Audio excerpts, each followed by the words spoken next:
အဲ့တော့ခုနကမိုးမိတဲ့ကောင်မလေးအကောင်မလေးကဆေးကန်းသွားပြပြီ醫生ဆရာဝန်ရေ你好မင်္ဂလာပါတဲ့ဆရာဝန်ကလည်းပြန်ပြောတယ်你好မင်္ဂလာပါတဲ့請坐ဆိုကျေးဇူးပြုပြီးထိုင်ပါလို့ပြောတာ你哪儿不舒服ဘယ်နေရာလေးတတောင့်တတာမဖြစ်လို့လဲပေါ့နော်ဘယ်နေရာလေးနားနေလဲဘယ်နေရာလေးနေလို့ထိုင်လို့မကောင်းလဲပေါ့အဲ့လိုလေးမေးတာဆရာဝန်ကလေးရံကတော့ရှိတော့တိုင်းတာတာပေါ့နော်ရှမ်းဆိုတာအရင်ဆုံးပူချိန်တိုင်းကြည့်ရအောင်တဲ့အဲ့တော့ဆရာဝန်ကပြောတယ်你感冒了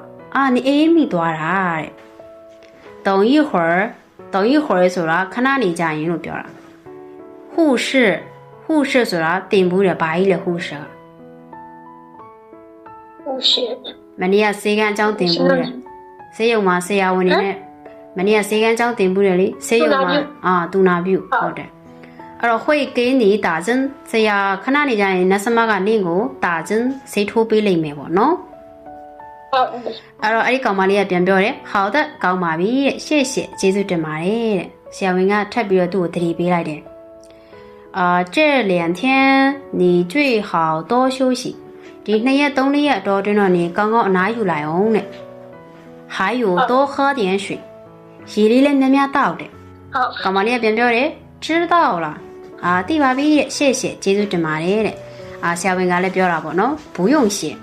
ကျေးဇူးတင်စရာမလိုတော့တဲ့အဲ့လိုလေးပြောပါအဲ့တော့ပြန်ဖက်ကြည့်ရအောင်ဒါလေးတွေပြန်ဖက်ပြီးတော့လောက်ရှိပြန်ပြီးတော့ဘာသာပြန်ပြပြီနော်